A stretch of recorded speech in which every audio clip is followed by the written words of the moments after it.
Sir bank में मैं गया, मुझे लोन नहीं मिला, छोटा बिजनेस है मेरा, तो क्या मैं एनबीएफसी लोन देगा मुझे? बिल्कुल देगा सर, और नॉट ओनली देगा, आपको उनके पास जाने की भी ज़रूरत नहीं, वो आपके पास में आके देंगे।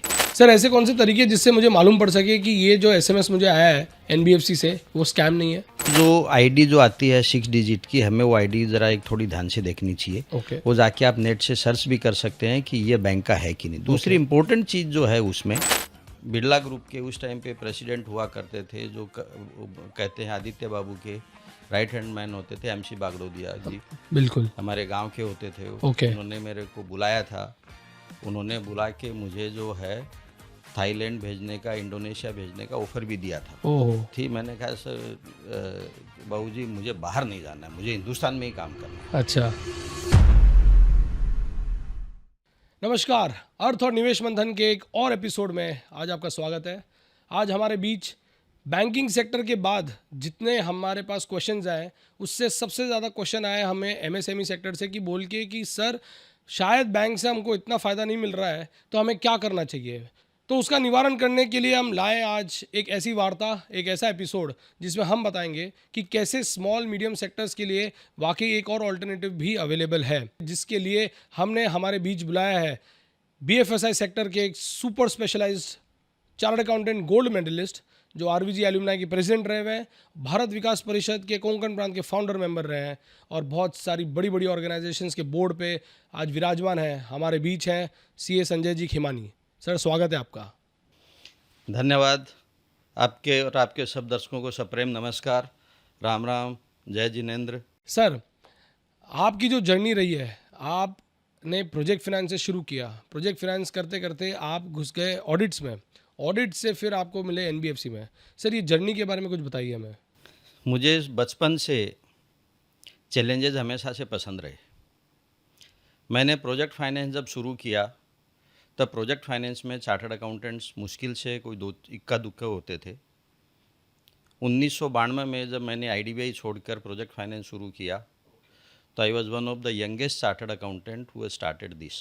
प्रभु की कृपा ऐसे रही, संजोग ऐसे बने, काफ़ी काम किया, काफ़ी पैसा भी बना। संयोगवश 2000 में मुझे एक ऐसा मौका मिला कि मैंने बैंक ऑडिट में इन्वॉल्व हुआ। आपको जब बचपन में या लाइफ के अर्ली साइकिल में पैसे अच्छे मिल जाते हैं तो आप देखते हैं व्हाट नेक्स्ट। तो मैंने देखा कि पैसे तो हमने कमा लिए, अभी क्या करें। When I went into the bank audit I realize so far I have been dealing with the branch managers, maybe the lower level officials, at best maybe the GM. But when I am doing the central audit of a bank, I deal with the people who sits in the audit committee, CMDs, executive directors, which is actually widening my horizon. So मैंने सोचा पैसा तो आता रहता है, जाता रहता है, कुछ एक्सपीरियंस ऐसा होना चाहिए जिससे लाइफ में हमें कुछ बड़े लोगों के साथ में उठते बैठते हैं तो आपका होराइजन वाइडन होता है, तो लाइफ में कहीं ना कहीं कुछ काम आता ही है। बैंक ऑडिट में घुस गए।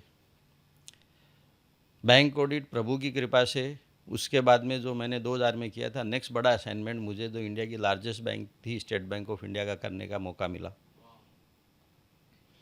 एक 35 साल के यंग चार्टर्ड अकाउंटेंट को कंट्री की लार्जेस्ट बैंक की बैलेंस शीट साइन करनी हो, माय गॉड, तो आप समझ सकते हो कि थोड़ा कहीं ना कहीं आदमी को लगता है कि वो थोड़ा अहंकार का भाव भी आने लगता है। तो मैंने सोचा कि ये अगर लंबा चलना है तो अहंकार जो है उसको थोड़ा हमें किनारे रखना पड़ेगा। ओह क्या जर्नी रही सर। 35 इयर्स की एज में इतनी बड़े बैंक की बैलेंस शीट साइन करना, मतलब मेरे ख्याल से इससे अच्छा लर्निंग का शायद पॉसिबल नहीं है। सर तो आपने प्रोजेक्ट फाइनेंस से आपने वापस आ गए बैंक ऑडिट्स में, बैंक ऑडिट्स में आपने बहुत बढ़िया अपना मुकाम हासिल किया और बीएफएसआई सेक्टर में आपने एक स्पेशलाइजेशन की। सर एनबीएफसी में कैसे एंट्री हुई है आज? सो आरपीजी, जैसे मैंने अभी कहा था, आरबीआई ने अप्रैल 2021 में एक सर्कुलर लेके आए कि जिसका भी 15,000 करोड़ से ऊपर का टोटल एसेट साइज है, एनबीएफसी का हो या बैंक का हो, उनके लिए जॉइंट ऑडिट मैंडेटरी है। ओके। उसके पहले एनबीएफसी सेक्टर जो है लार्जली कॉन्सेंट्रेटेड, ज़्यादा एनबीएफसी नहीं, लार्जली नहीं, 100 मतलब 99.99% you will hardly find 1 or 2 NBFCs which were being audited by a Indian firm. non big 6 अच्छा, firms. Okay. Okay, so that is something during that COVID period. It gave an, Opening. it just opened up the market. Okay. While the everything was restricted, this was in April 2021. The second wave of COVID was going on. Mm. I thought if you don't capitalize on this opportunity, Mm. then the opportunity is not going to knock us again. Okay. And if you don't get into at this time, Mm. then in the second time you will be competing with the people who already have experience. Okay. And you will again start with fresh. You say, no, okay, no, while it is open, but I would also like to do it, and you don't have an experience. Uh-huh. So while it was quite challenging, but the God has been more than kind, RPG. So while obviously we worked very hard on that, Mm. and while I can't tell you the names of the entities, Yes, yes. because as a practicing chartered accountant, I am not supposed to take the name of Name the of the client. firm. Yes. But we got associated with one of the best name even in the first round itself. Wow. Okay. That was purely because कि आपका BFSI का experience था इसलिए. So that was mainly because I had experience of banking. Banking. And second is, with the grace of God, because I have been specializing in the BFSI, Okay. somehow people have started recognizing me. Okay, here is a guy, probably you can take a bet on that. Okay. Because while obviously we didn't have an experience on the NBFC sector. अच्छा. तो जो मेरा जो बोलना है कि practice में जो है, if you are there for the long term Mm-hmm. and you have been doing ethical practice, Okay. while we don't market ourselves, Correct. but at the same time आपको 150 करोड़ लोगों को जो है मोदी जी की तरह आपको प्रचार करने की जरूरत जरूरत नहीं है. भाई आपको तो 150 लोगों तक ही पहुंचना है, बिल्कुल. और वो 150 तक आपको नहीं पहुंचना है, बिकॉज वो सारे इंटरकनेक्टेड है. सर शायद इसी वजह से हम भी आप तक पहुंच पाए हैं, और आज के इस स्पेशलाइज्ड NBFC के लिए आपको ही हमने चुना इस काम के लिए. तो सर NBFC वैसे होता क्या है? सो NBFC जो है, अगर आपने देखा होगा तो पहले हर इंडस्ट्रियल हाउस एक फाइनेंस कंपनी चलाता था. अच्छा. तो RBI की जो डिफिनेशन है, अगर आप NBFC की देखेंगे तो पहले नॉन बैंकिंग इंस्टीट्यूशन से शुरू होती है. ओके. उसके बाद में नॉन बैंकिंग फाइनेंस कंपनीज हैं. Okay. Very very wide definition. Okay. NBFC जो है बनाना किसी ज़माने में बहुत आसान होता था. अच्छा. कोई भी है छोटा मोटा फाइनेंसिंग का काम करता था तो लोग बना लेते थे. सर फाइनेंसिंग बोल रहे हैं, मतलब फाइनेंसिंग मतलब आपने किसी से पैसा दिया और किसी को उधार पे दिया, वही काम वो भी कर सकते थे. पहले तो NBFC जो है, अगर मैं बोलूँ कि आज के 10 साल पहले तक जो है NBFC पब्लिक लेंडिंग कर रही थी क्या, वो बहुत कम थी. मेनली ICD कर रहे थे, कोई बिल डिस्काउंटिंग कर रहे थे. अगर मैं कुछ लोगों के जो आज लार्ज नेम्स है, जैसे अगर मैं बोलूँ कोटक महिंद्रा का जो अगर नाम दूँ, तो कोटक महिंद्रा ने एज ए NBFC शुरू की थी. ओके. किसी ज़माने में NBFC सारी जो है लीजिंग बिजनेस किया करती थी. अच्छा. वो मोस्टली जो है NBFC उस ज़माने की जो है या तो किसी बैंक में मर्ज हो गई या बंद हो गई. अच्छा. अभी जो NBFCs का आप स्वरूप देख रहे हो और जो NBFCs के स्वरूप आप जो है लेट 90s में देखते थे, काफ़ी फ़र्क है, रात दिन का फ़र्क. बिल्कुल. उस तरह का मॉडल अभी रहा नहीं है. उस टाइम पे जो NBFCs थी, दे वर mainly catering to the corporates only.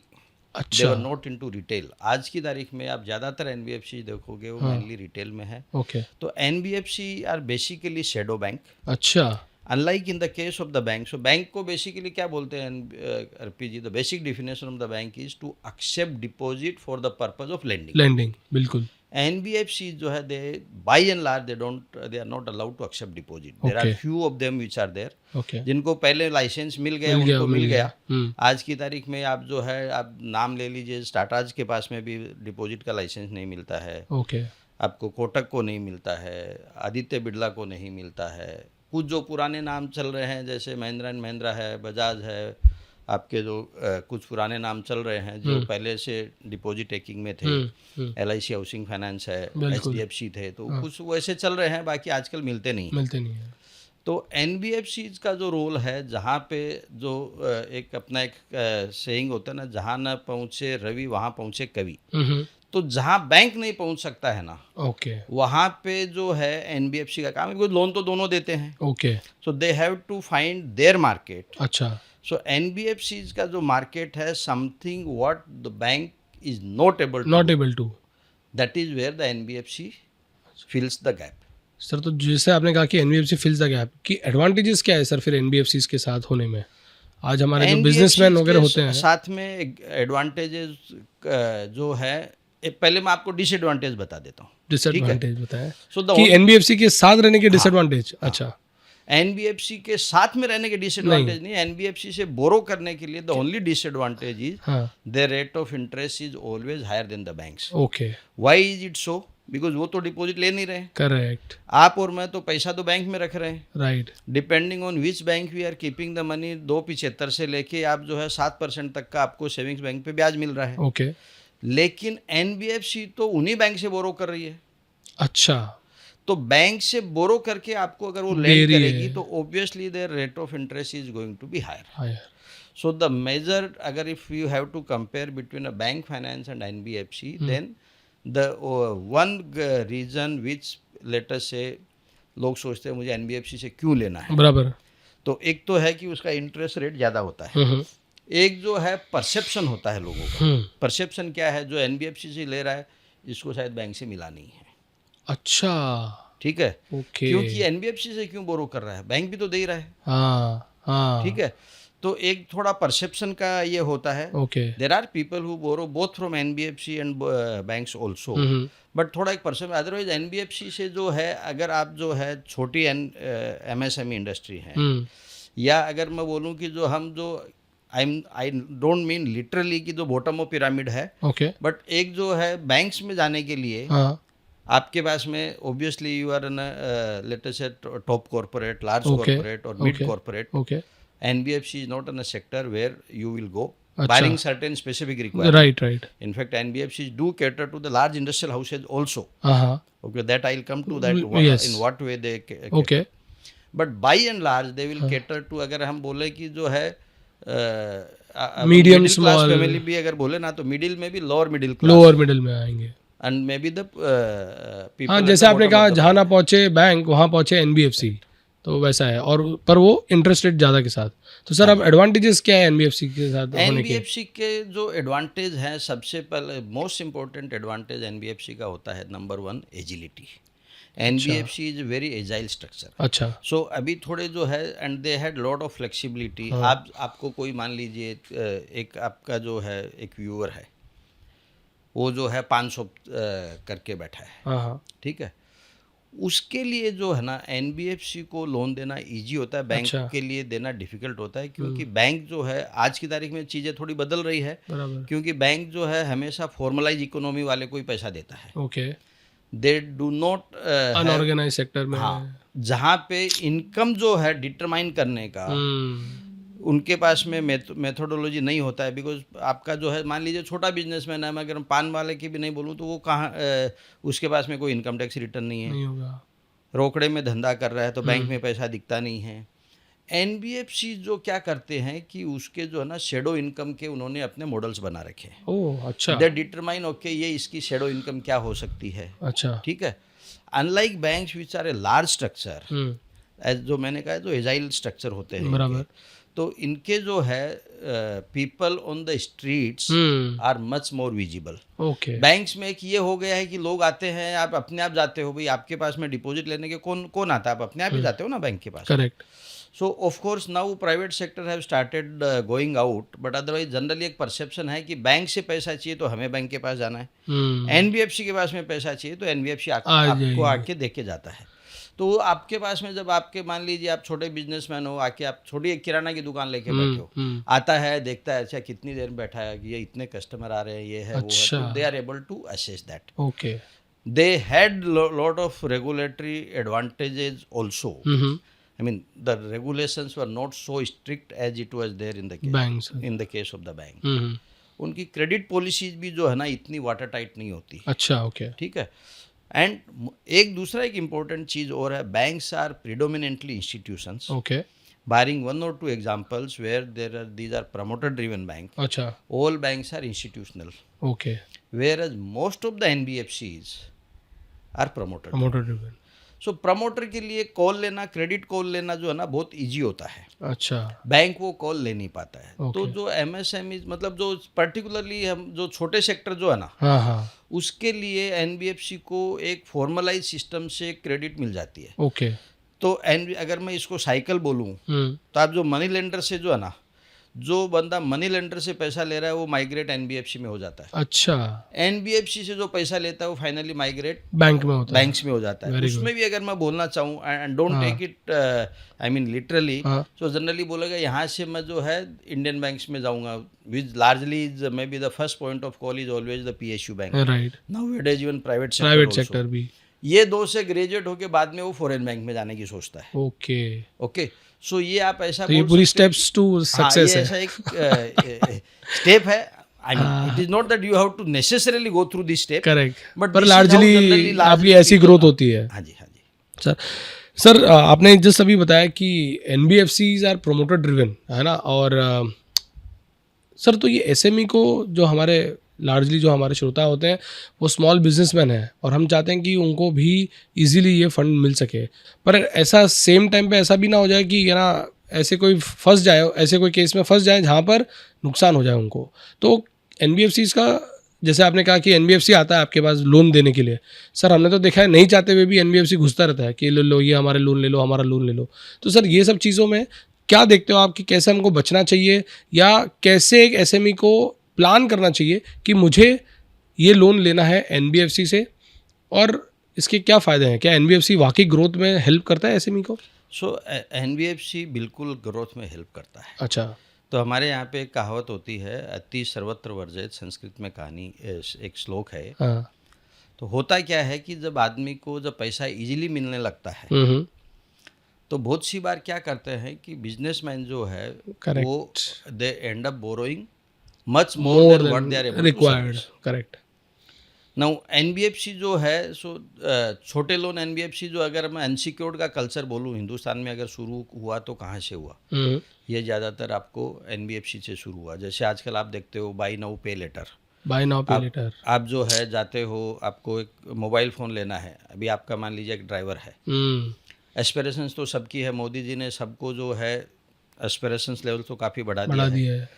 पहले वो जो है अपने वो फीचर फ़ोन आते थे, हाँ वो जो बटन वाले फ़ोन आते थे, अभी सबको स्मार्टफोन ही चाहिए।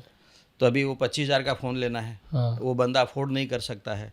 अफोर्ड कर भी सकता है तो दुकान पे जाते ही जो है ना 1 मिनट में उसको बोलेगा लोन लेगा, अच्छा आपको जो है ये ले पैसा आपको ये मिल जाएगा, लोन मिल जाएगा। बराबर। तो ये सब जो है जो भी इस तरह के इनोवेशंस होते हैं, see while banks have a natural advantage और एनबीएफसी, बैंक्स का अगर आप रीच देखोगे in terms of reach they obviously have much more number of branches. Correct, अगर मैं आप बोलूँ कि स्टेट बैंक की आज की तारीख में 22-23 हज़ार ब्रांचेज है, बिल्कुल एचडीएफसी की 9,000 ब्रांचेज है, किसी भी एनबीएफसीज की इनके आसपास में कहीं नहीं है। नहीं है।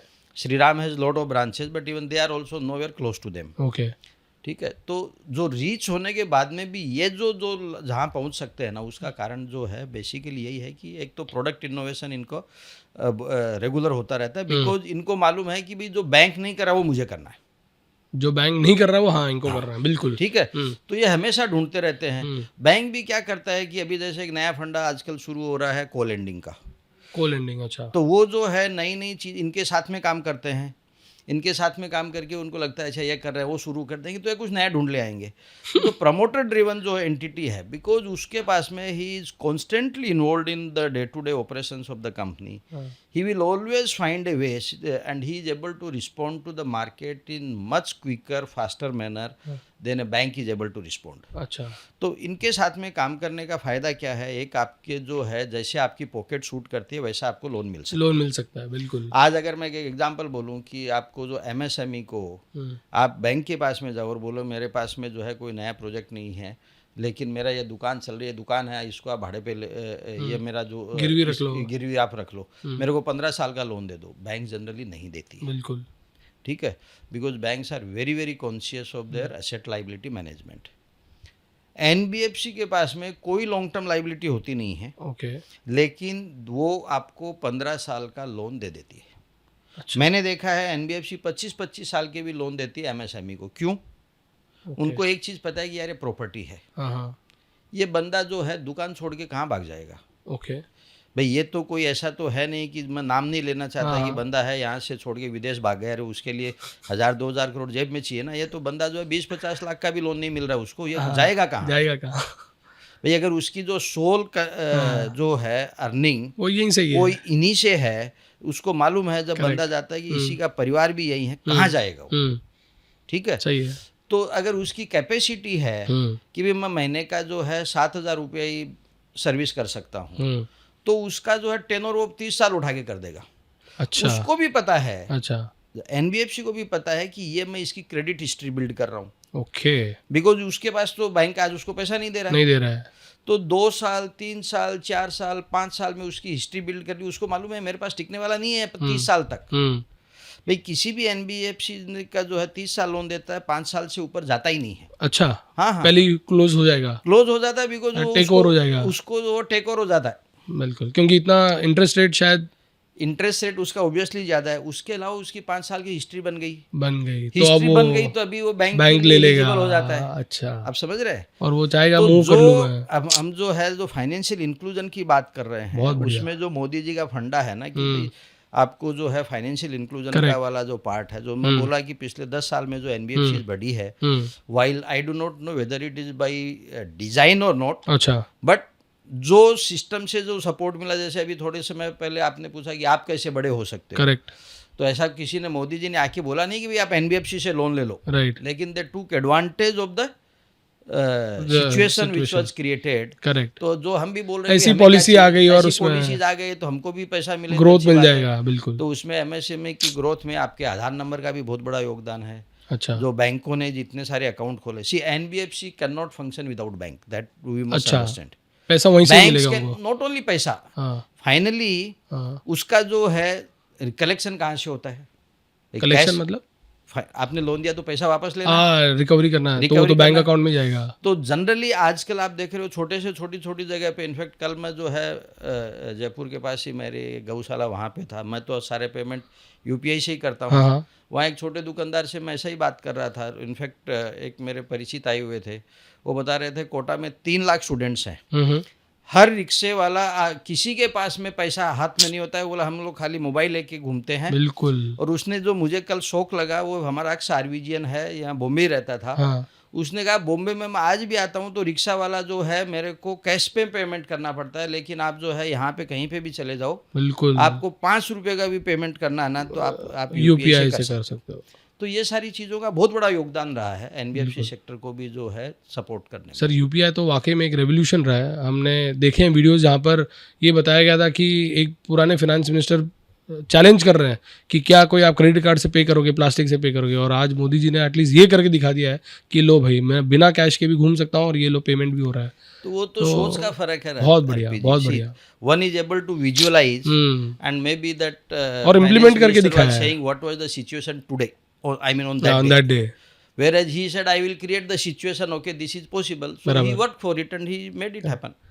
सर एनबीएफसी का आपने जैसे बताया कि फाइनेंशियल इंक्लूजन है और इतना अच्छा ग्रोथ में वो सपोर्ट करता है, तो कहीं ना कहीं बहुत अच्छी पिक्चर दिखती है और अच्छा लगता है कि एनबीएफसी ऐसा रोल प्ले कर रहा है। पर सर हमने ऐसा सुना है कि एनबीएफसी बहुत ज़्यादा कठोर होते हैं, बहुत ज़्यादा डेडली होते हैं, वसूली करवाते हैं, और कहीं ना कहीं उनसे लोन लेना मतलब बहुत बड़ी आफत मोल लेना। क्या ये सही है? सो इस बात से अर्पित जी मैं सहमत नहीं हूँ आपकी से। देखिए क्या है, रेगुलेशन तो आरबीआई ने दोनों के लिए बना के रखे, बैंक्स के लिए भी है और एनबीएफसीज के लिए भी है। दोनों ही जो है मेनली आउटसोर्स एजेंसी यूज करते हैं। अच्छा, ठीक है। और आज की तारीख में एनबीएफसी जो है, मैं कोई छोटी एनबीएफसी की नहीं बात कर रहा, 100-200 करोड़ की अगर कोई एनबीएफसी हो, बट जितनी भी आप बड़ी एनबीएफसी की बात करोगे ना, everybody is so concerned about their own reputation. अच्छा, ओके। सो इस तरह की चीज़ें जो है मीडिया में कभी इक्का दुक्का इंसिडेंट्स हो जाता है जिससे पब्लिश हो जाती है, बट ऐसी कोई बात नहीं है। ठीक है, पैसा दे के ऐसा नहीं है कि बैंक से पैसा ले लिया तो जो है राम राम जपना पराया माल अपना, वो जमाना चला गया। बिल्कुल ठीक है। आज की तारीख में जो है आपने पैसा लिया है तो पैसा देना ही है। ठीक है, ऐसा नहीं है कि बैंक को आपने नहीं दिया तो चलेगा। भाई बैंक भी आपसे पैसा दिया है तो ऑब्वियसली पैसा वापस मांगेगा ही। सेम चीज़ एनबीएफसी के साथ में भी है। ठीक है, जो एनबीएफसी के साथ में थोड़ा डिफरेंस इतना ही है कि because they are regularly connected with you, unlike in the case of the bank, जहाँ पे आपको लोन दे दिया उसके बाद में जो है आप अपने आप रीपे करते हो। बैंक्स में कलेक्शन के लिए बंदा रेगुलर जाता है। करेक्ट। द डिफरेंस जो है ना, आई मीन एनबीएफसी में बंदा रेगुलर कलेक्शन के लिए जाता है। बैंक में आपने लोन दे दिया तो आपका ड्यूटी है कि आप अपने आप भरो। वो फ़र्क है। तो जो बंदा हर महीने जाता है वहाँ पे पैसा लेने के लिए, ऑब्वियसली अगर हम बोले कि हम तो जो है भारतीय लोग हैं, एक आँख की शर्म बोलो, उस तरीके से तो ऑब्वियसली उसको पहले देता है। देता ही दूसरा है। एक नॉर्मल टेंडेंसी भी क्या है, आप जो है महंगा लोन पहले पे करोगे या सस्ता लोन पहले पे बिल्कुल करोगे? महंगा ही पहले देंगे हम। ठीक है, तो आदमी ये सोचता है यार ये इसको मैं पे कर दूँ, ठीक है, तो इसको मैं देने के बाद में हो सकता है मेरे को कोई दूसरा बैंक से मिल मिल जाएगा। जाएगा। तो कठोर किसी ज़माने में होते होंगे, करेक्ट। आज वो सिचुएशन नहीं है। नहीं है। आरबीआई ने जो है ना, regulator has been playing very Good role. Constructive role in all okay, this. Okay.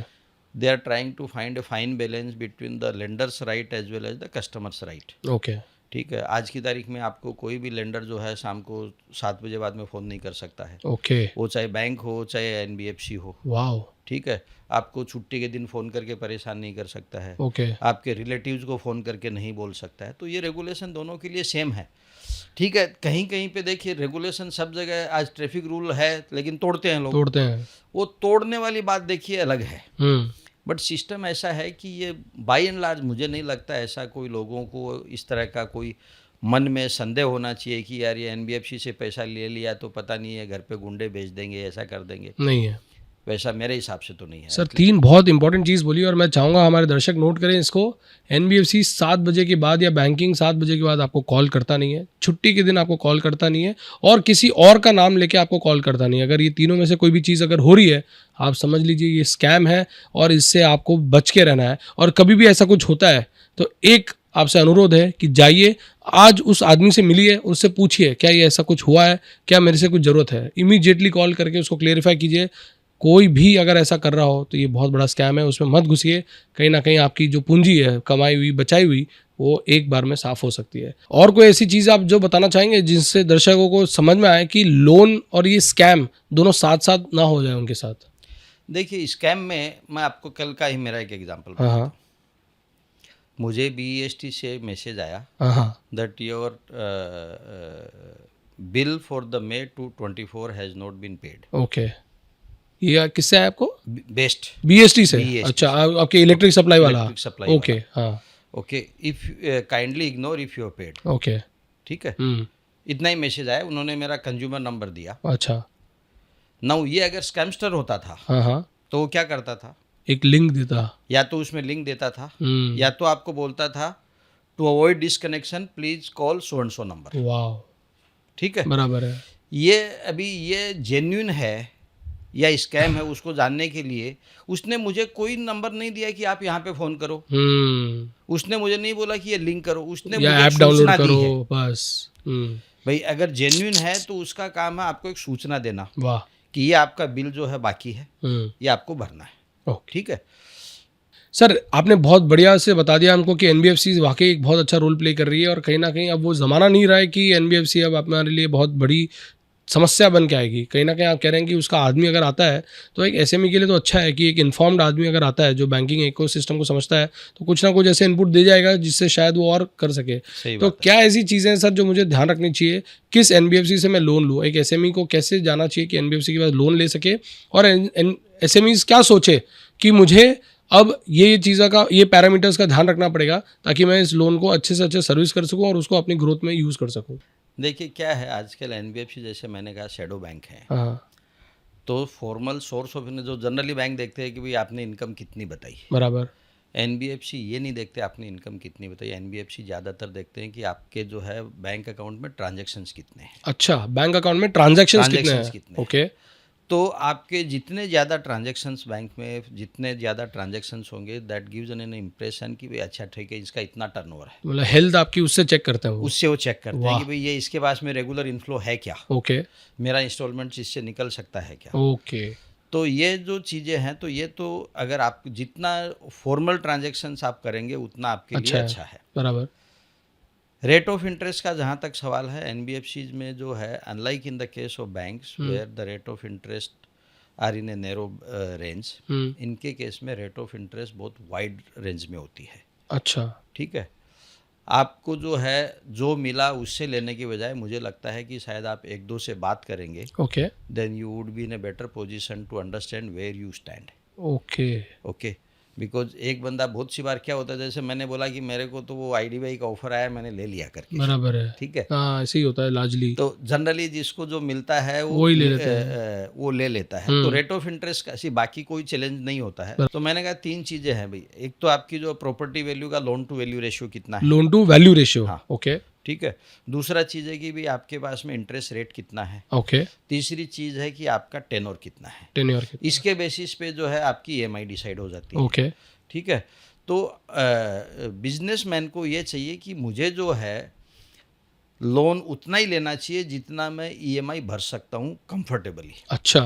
तो अगर आपका जो है आपको लोन की रिक्वायरमेंट 10 लाख है, हाँ तो आपको जो है EMI के हिसाब से 10 लाख फिट नहीं हो रहा है, तो लोन की रिक्वायरमेंट को 8 लाख मत करो, अच्छा। क्योंकि ये वो नहीं तो 2 लाख रुपए का गैप है ना, that will start eating into your capital. आप जो है ना उनसे रिक्वेस्ट करो कि भाई मेरा टेनर लंबा कर दो, करेक्ट, ठीक ताकि है। EMI कम हो जाए। तो EMI कम हो जाए। ओके। ठीक है। तो इस तरह की चीज़ें जो आप देखोगे कि भाई बिजनेस में जो है एक सेइंग है कि अगर आपको if you need money today, you need money today. Tomorrow if you borrow the same money, then you have an time value of money also added. आज आपको 10 लाख चाहिए, आप 6 महीने बाद में आपका ऑलरेडी 10.5 लाख की रिक्वायरमेंट हो चुकी है। अच्छा। ठीक है। तो पैसा आपको जो बिजनेस के लिए चाहिए, that you obviously need it today, right. But how do we make sure that your EMI is can suit your pocket and you don't default. Okay. NBFCs के केस में default interest rate is something which is extremely heavy.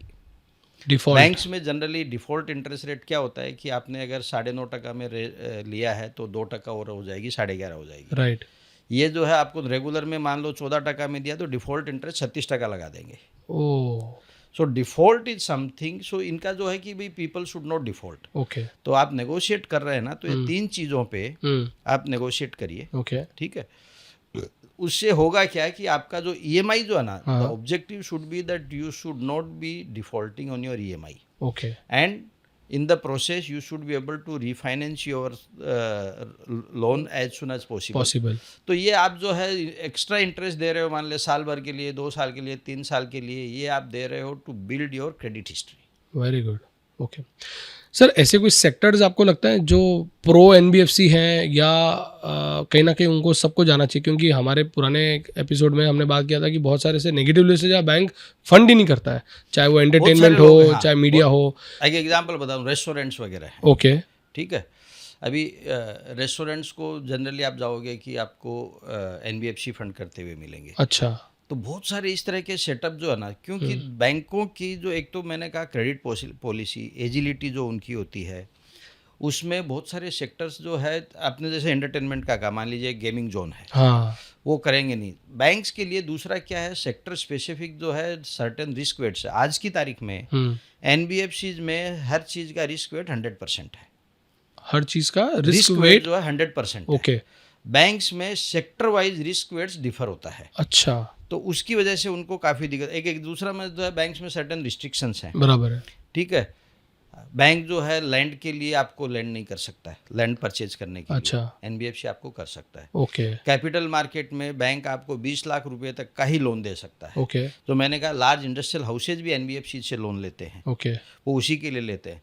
आज अगर viewers में suppose कोई जो है employees है जो इन ESOP के लिए पैसा चाहिए, ESOP, अच्छा आपको सब्सक्राइब करना है ESOP आपको को? ESOP सब्सक्राइब करना पैसा चाहिए। वाह। बैंक के तो पैसा देता नहीं, वो पैसा कौन देता है? वो आपको पैसा NBFC देती है ESOP सब्सक्राइब करने के लिए। वाह। तो बहुत सारे इस तरह के जो है कि जहाँ पे बैंक की need, you are a very bankable person, right, but आपको ESOP के लिए पैसा चाहिए, बैंक दे ही नहीं सकती 20 लाख से ज़्यादा, और बैंक आपको ESOP के लिए पैसा ही नहीं देगी। अच्छा, सही बात है। वो तो ESOP है, वो तो लिस्टेड इक्विटी है नहीं, तो पैसा आपको वहीं से मिलेगा। ओके। तो इस तरह के काफ़ी सेक्टर, और जो पर्टिकुलरली छोटे जो मैंने कहा ना, जो अनऑर्गेनाइज वाले हैं, उनको NBFC ही पैसा देता है। सर, इंडिया में एक बहुत बड़ी इंडस्ट्री है, सेरामिक इंडस्ट्री, हाँ जी। जो कि गुजरात में एक जगह है मोरबी, हाँ जी। वहाँ पर है। वहाँ पर आपको क्या लगता है, वहाँ पर भी NBFC ज़्यादा है कि रेगुलर बैंकिंग चैनल्स भी ज़्यादा है? तो जितने बड़े हैं हाँ। उनको सबको बैंक्स देता है। एंसिलरी यूनिट्स है, बिल्कुल। एंसिलरी यूनिट्स है, उनको NBFC देता है। उसमें वापस सेम चैलेंज है। एंसिलरी यूनिट्स में अभी बहुत सारी इंडस्ट्रियल यूनिट्स में क्या होता है कि जिस सारा काम इन लोगों का जो है जॉब वर्क पे होता है, बहुत सारा आप you are dealing with a small type of people, they don't have proper documentation, हाँ they are not able to substantiate their actual turnover, तो वो जो है बैंक को असेस करने में दिक्कत आती है। करेक्ट ये इनका असेसमेंट का जो क्रेडिट असेसमेंट का जो मेथोडोलॉजी है हाँ हाँ वो थोड़ा अलग होता है। आजकल जैसे मैंने कहा को लेंडिंग में जो है, हाँ हाँ को लेंडिंग में क्या होता है आरपी जी, को लेंडिंग में बेसिकली ओरिजिनेशन का काम किसका है, एनबीएफसी, एनबीएफसी का है, लेकिन लेंडिंग कौन करता है, बैंक बैंक। नॉट मॉडल बन गया है, हाँ 20% मान लो एनबीएफसी ने रखा, अच्छा 80% बैंक देता है। अच्छा नाउ मुझे जो लगता है going forward, hmm now banks are also trying to understand, अगर सपोज मैं एनबीएफसी हूँ, आप बैंक है, हम्म मैं रेगुलर आपको दे रहा हूँ, मैंने आपको 10 प्रपोजल भेजा, आपने 8 अप्रूव करके दे दिया है, यू हैव स्टार्टेड अंडरस्टैंडिंग यार ये संजय कैसे अंडरराइट कर रहा है। अच्छा so it is only a matter of time, in next few years you will have your own system, okay, जो संजय कर रहा है can I replicate, perfect okay. तो इनके लिए ये स्पेस अगर बैंक ऑक्यूपाई कर लेगा, दूसरा स्पेस फिल करेंगे। हिंदुस्तान में जो है इतनी ग्रोथ अपॉर्चुनिटीज है ना, करेक्ट तो एनबीएफसीज के लिए कोई मतलब ग्रोथ का कोई चैलेंज नहीं है। हाँ, RBI has been trying very hard, RBI feel that the way the NBFCs are growing, that is something which is creating a systemic risk. तो एनबीएफसीज के लिए जो मैंने कहा सबसे इम्पोर्टेंट चीज़ क्या है कि वो डिपॉजिट तो ले नहीं सकती है, करेक्ट वो पैसा लेते हैं बैंक से। ओके आज आपने बैंक को बोल दिया कि वो एनबीएफसी में ऑलरेडी आपने जो है रिस्क वेट उनका 100% कर दिया, उसका मतलब क्या है कि for same amount of capital आप दूसरे को दोगे तो 125 रुपया लोन दे सकते हो, एनबीएफसी को दोगे तो 100 ही दे सकते हो। अच्छा ठीक है, अच्छा तो जो ऑब्वियसली उनकी लेंडिंग कैपेसिटी कम हो गई, ऊपर से जो है रिजर्व बैंक बार बार बोल रहा है भाई ये सेक्टर में आप लेंडिंग कम करो, ओके अनसिक्योर्ड लेंडिंग कम करो। ओके एनबीएफसी में large proportion of that is unsecured lending, banks में अनसिक्योर्ड लेंडिंग के लिए certain restrictions are there, okay. तो इस तरह के जो चीज़ें हैं ना, जो while sector is looking very good and that's the reason, I mean fintech आप देखिए, what is fintech. Yes sir, fintech में अभी अगर मैं इसमें नाम ले सकता हूँ, अगर अपन सचिन बंसल की बात करें जो फ्लिपकार्ट वाला है, उसने भी नावी फाइनेंस खोल के रखा है, कर दिया है, ठीक है। तो ऐसे मेरे एक क्लाइंट होते थे, अभी तो मैं नाम नहीं ले सकता हूँ, they were the one of the first fintech, okay the kind of innovation when I see at their end, banks will take lot of time to come there, to come to that, and one of the reason is bank people are bankers, these guys are techies, ये बात है, बिल्कुल ठीक है। So the speed with which these people are able to innovate, the speed with which these people are able to bring their products in the market, of course regulation is also one of the reason, because when it goes to the bank, the kind of risk management regulation the bank has to do, massive, they don't have to do all of that, so they are able to take small amount of risk in that. Okay okay sir, आपने बहुत अच्छा term use किया है innovation. Sir innovation के साथ risk भी आता है। लोन ऐप्स जो हो रहे हैं, बहुत सारे लोन ऐप्स आ रहे हैं, रेगुलरली आ रहे हैं, और आपने कहा कहीं ना कहीं ये लोग डिपॉजिट ले नहीं सकते हैं। सर तो ये कैसे चल रहे हैं, ये लोन ऐप्स वगैरह हो रहे हैं, और लार्जली हमको दिख रहा है कि ये सब स्कैम ही हो रहा है। आज हर छोटे मोटे व्यक्ति को अगर बाइक लेनी है तो ये लोन ऐप बोलता है कि ऐप डाउनलोड करो, यहाँ से आप लोन ले लो, आज आपको ये लेना है आप ये डाउनलोड करो। सर ये कैसे इन सब से बचा जाए, और जो स्कैम है उनसे कैसे बचा जाए? ये देखिए ऐप में जो है, अभी ऐप में आपके लिए थोड़ा डिफ़िकल्ट होता है कि ये जो है, because there are so many of them, you will find it difficult to determine which is genuine which is not, okay. लेकिन अगर सपोज आपने बाइक का एग्जांपल दिया, और आप जो है बाइक ले रहे हो, मान लीजिए एक मल्टी ब्रांड शोरूम से ले रहे हो, मैं कंपनी का शोरूम की बात भी नहीं कर रहा, आप मल्टी ब्रांड शोरूम से ले रहे हो और आपने डिसाइड किया कि भाई मैं बजाज का बाइक लेता हूँ, तो आपको मल्टीपल ऑप्शंस देगा, यस, ठीक है।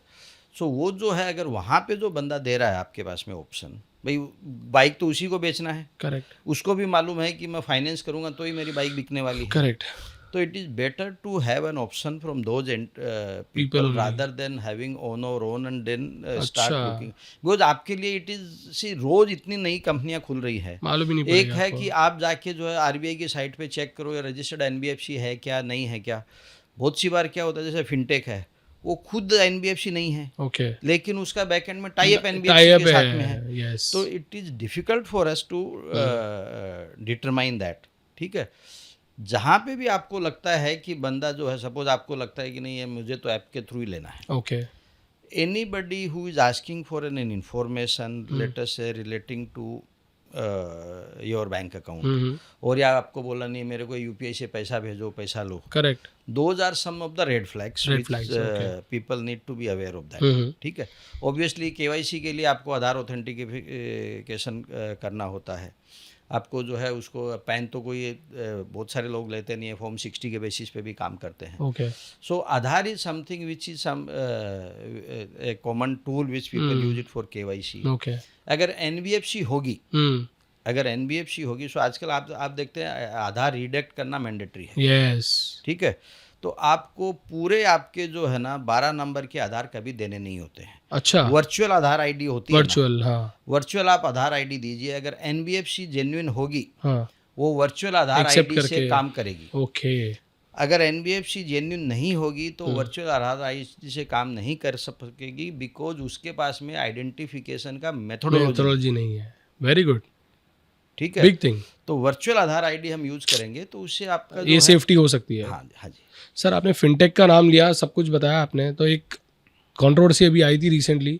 आपने बताया कि आप छोटी सी गए, वहाँ पर यूपीआई इतना बहुत प्रोग्रेसिव हो रहा है, सब कुछ हो रहा है। सर, ये यूपीआई अगर इंडिया में लाया, एक रेवोल्यूशन वो लाया था पेटीएम। हाँ जी सर, क्यों, ये क्या हुआ था अभी कि आरबीआई ने पेटीएम पे इतना बड़ा ऑब्जेक्शन लगाया, और आज क्या है सिनेरियो इसको लेके, थोड़ी सी क्लैरिटी अगर आप बता सकें। पेटीएम पे कोई भी रिस्ट्रिक्शन नहीं लगाया। ओके। पेटीएम के साथ में जितना मेरी समझ है मैं आपको बताता हूँ।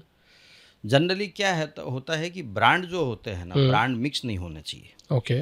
Paytm is a fintech, okay, and then you also have Paytm payment bank. Okay. Both are same, you are not able to distinguish. आपको लगता है कि आप पेटीएम से डील कर रहे हो, बैंक से, वो बैंक नहीं है। आप एक आज पेटीएम ऐप आज भी चालू है। हाँ। आरबीआई ने उसके सारे कस्टमर्स को जो है 4 बैंकों में ऑप्शन दे दिए, भाई आप एक्सिस के पास में जाइए, यस के पास में जाइए, एचडीएफसी के पास में जाइए, या तो एसबीआई के पास में जाइए। ओके। रिस्ट्रिक्शंस आए हैं पेमेंट बैंक के ऊपर। ओके। पेमेंट बैंक पे जो जितना मेरी समझ है रिस्ट्रिक्शंस आए, वो आए because they were not able to distinguish between the bank and the fintech entity और टेक कंपनी। ओके। ठीक है, कस्टमर्स हैड ए फीलिंग कि मेरे पास में पैसा बैंक में पड़ा है, जबकि पैसा पड़ा है वो वहाँ पे फिनटेक वॉलेट में। मैं आज भी मैं जो है यूपीआई यूज करता हूँ, मैं पेटीएम की यूपीआई यूज कर रहा हूँ। अच्छा। So Paytm as a fintech और as a tech company is still existing. Okay. Paytm as a payment bank is something where there are restrictions on that. Okay. And which is a very good lesson I think all of us has to understand, including in the profession, that regulations are something which we need to make sure that we need to follow in toto. Yes. However, हमारे पास में एक हमेशा पहले क्या होता, to big to fail का एक syndrome होता था। मैं इतना बड़ा हूँ, मेरा क्या कर लेगा। अगर मैं एक एग्जांपल, पेटीएम का आपने जो लिया है ना उदाहरण, Paytm has the largest number of businesses who are accepting their QR code. Okay. Okay. There was a fear, not from the regulator side, but Paytm का ये एक्शन होगा तो द इंडिया का जो फाइनेंशियल मार्केट जो है पूरा QR code का वो क्रैश हो जाएगा, बिकॉज 3 से 4 करोड़ QR कोड थे उनके पास में। वाह। तो बिजनेस कैसे फंक्शन करेगा। But kudos to the regulator, they have made sure that the businesses have not suffered, people have not suffered. Okay. So हमें भी जो है जब काम करना है तो we have to make sure that howsoever big you are, you need to comply with the regulation, not only in the letter, but in also spirit in the also. spirit. Fantastic. Okay, it is not necessarily that everything is written. Okay. But हम chartered accountant है RP जी, हमें समझ में आता है कि ये regulation है, इसमें what is go and no go. Right. Whether it is written or not written, we need to identify what is no go. जो मैं मेरा पहले शुरू से बोलता हूँ कि मुझे पता था मुझे क्या नहीं करना है. That we have to be very sure, people should be aware that what is written is only permitted. Generally what is written is prohibited. Right. What is not written is permitted. If you follow that rule, correct, it is a sure set recipe for a impending disaster. This is what I always feel. Wonderful. I mean बहुत बड़ा anecdote दिया है, बहुत बड़ा anecdote दिया है आपने.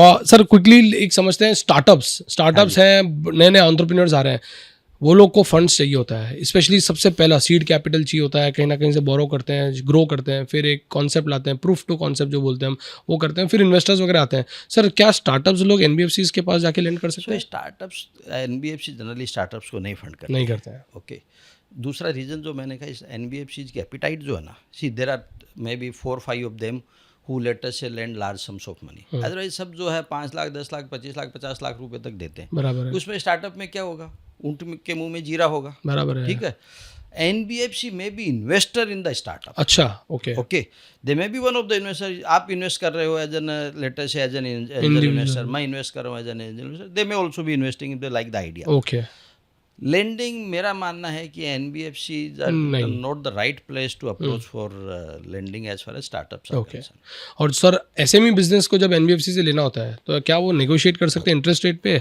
और क्या फ़ायदा उठा सकते हैं कॉमन बिजनेसमैन NBFC से जब ट्रांजैक्शन करे, तो क्या ऐसी चीज़ों का ध्यान रखे जिससे उनको सबसे अच्छे तरीके पे लोन मिल सके और उसको वो फटाफट सर्विस करके बैंकिंग में जा सके? सो जैसे मैंने कहा, इम्पोर्टेंट चीज़ इसमें क्या है, रेट ऑफ इंटरेस्ट देखिए क्या है, बहुत ज़्यादा वेरिएशन। बिकॉज आप NBFC में जा रहे हैं, बिकॉज आपके पास NBFC को भी पता है कि आपके पास में बैंक का ऑप्शन अवेलेबल नहीं है। अच्छा, ठीक है, तो नेगोशिएशन पावर आपकी थोड़ी कम हो जाती है at the same time, but you are not the only dealing with only one NBFC। जैसे मैंने कहा कि आपने है 1 से बात की, 2 से बात की, 3 से बात की, आपको जो है मल्टीपल लोगों के पास आप जाओ, ओके, कि वो मेरे को कौन सी रेट में मिल रहा है, क्या मिलेगा। ठीक है। नाउ आप अगर एक्सपेक्ट कर रहे हो लेटर से NBFCs आपको 12% में दे देगी ब्याज, तो आपके पास में देन यू शुड लेटर से look for the NBFCs like large names, may be Tata finance. Okay, those kind of names, entities which are very large, obviously they raise money through the lot of other sources as well, not only the bank borrowing. Okay, they are able to, their credit quality is better, their book is slightly better as compared to others. So depending on आपकी जो what is the perceived risk, okay, उसमें NBFCs के लिए जो important चीज़ है भाई, आप कितने formalized हो, okay, आपके पास में किस तरह के डॉक्यूमेंट है, okay, उसके हिसाब से आप रेट नेगोशिएट करिए। सपोज मैं NBFC हूँ, बराबर है, मैं रिटर्न तो फाइल नहीं कर रहा हूँ, हाँ, ठीक है, तो कोई फॉर्मल सोर्स नहीं है मेरा, जो है ज़्यादातर धंधा भी तो मैं कैश में ही कर रहा हूँ, बराबर है, वो भी मेरा बैंक से एविडेंट नहीं होता है, तो obviously my capacity to negotiate the rate will be much lower than the person who is latest doing transactions mainly through UPI, जहाँ मेरे को बैंक से मालूम पड़ रहा है, करेक्ट, ठीक है। सर कोलैटरल इसमें कितना, मतलब क्या NBFC भी बहुत ज़्यादा NBFCs कोलैटरल लेके ही काम करती है, अच्छा, ज़्यादातर उनको चाहिए ही चाहिए। सो उसमें 2 टाइप के होते हैं, एक with a very small value, let's say किसी को 5 लाख का लोन देना है, ये देना है, तो जो प्रधानमंत्री की जो योजना है 10 लाख तक की, वो है CGFMU में कवर हो सकती है, CGTSME में, हाँ, CGTMSE एक अलग है, एक CGFMU भी है, अच्छा, ठीक है। CGTMSE में तो 2 करोड़ तक जीरो कोलैटरल, बराबर है, ठीक है। ये जो है 10 लाख के नीचे के लोन्स कवर होते हैं, ओके, ठीक है, तो उसमें पर्सनल लोन टाइप भी कवर होते हैं, उसके अंदर आपके बिजनेस लोन्स भी कवर होते हैं, तो अलग अलग तरह की स्कीम्स हैं। अनसिक्योर्ड लोन देते हैं NBFCs, बिल्कुल देती हैं, ओके, बट वो मुझे नहीं लगता है कि कोई भी NBFC जो है 10 लाख से ज़्यादा का कोई अनसिक्योर्ड लोन देती है। ओके सर, जैसे कि आपने कहा कि NBFC छोटे और स्मॉल बिजनेसेस को सब इजीली फंड करती है, सर तो इनको लेके रिस्क भी बहुत होता होगा, तो इनको मिटिगेट कैसे करती है? सो NBFC के लिए the biggest risk is the liquidity. Okay, see आप कितने भी प्रॉफिटेबल हो, if you don't have the liquidity you can go under any time, okay, because आपके पास में डिपॉजिट का सोर्स तो है नहीं, आपके पास में जैसे RBI ने आके मान लो टैप ही बंद कर दिया, ठीक है, तो आपका जो है आप रन कर रहे हो वैसे ही ALM मिसमैच, साइकिल आपका जो है थोड़ा ख़राब हो गया, ठीक है, तो your ability to refinance your portfolio is something which is very high. So the biggest risk any institution has is the liquidity. अगर आपने देखा होगा अभी अमेरिका में एक बैंक बंद हो गया था, बहुत अच्छा बैंक था वो, कैलिफोर्निया में जो बैंक था बंद हो गया, was it solvent? It was 100% solvent, अच्छा, very good bank. Old tech companies were keeping the money in that bank only, yes, right? But why it went up? I mean, why it went belly up is only because liquidity. So किसी भी NBFC sector में या banking sector में liquidity is the key. biggest risk. Okay.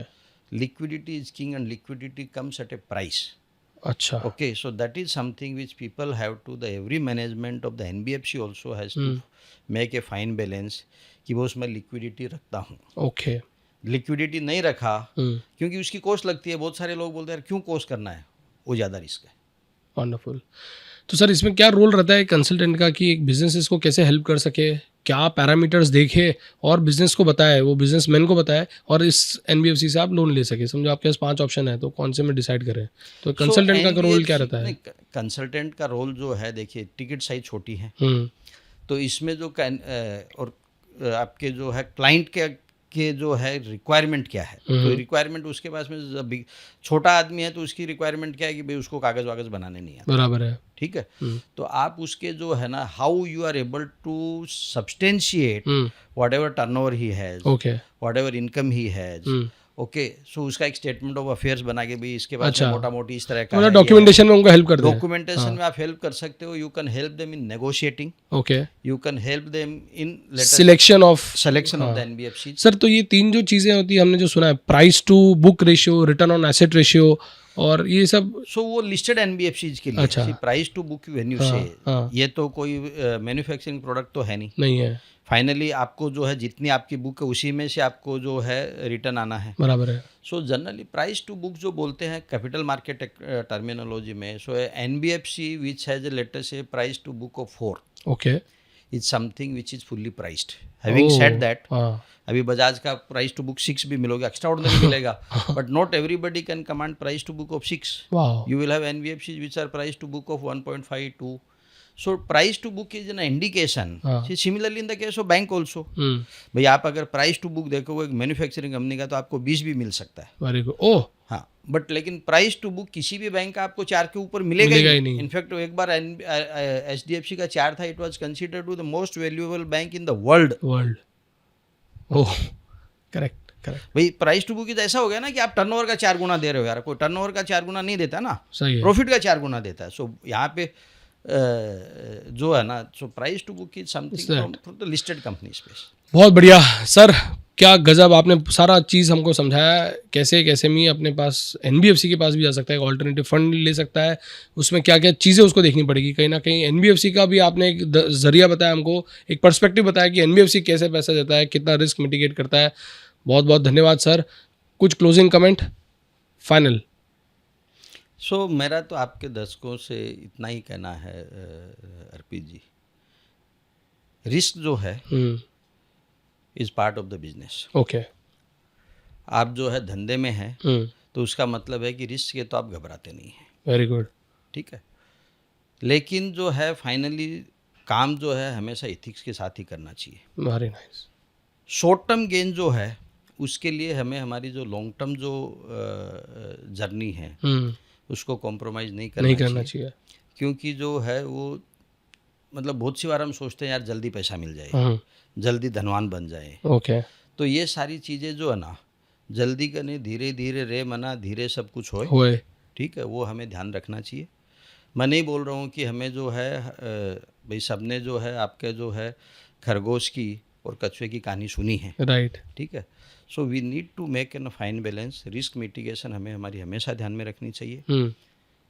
Ethics का जो है मेरा ऐसा मानना है कि आप जब तक इथिकल प्रैक्टिस नहीं करोगे, ठीक है, भगवान भी आपका साथ नहीं देता है। वाह, आपको जो है एक लेवल तक ले आओगे। Beyond that if you have to grow, what is most important for any organisation to grow large is your ethical practices, your governance practices. If you don't have that in place, you can come only up to a level, you cannot go beyond that. और ये चीज़ हमें हमारे practice में भी रखना चाहिए।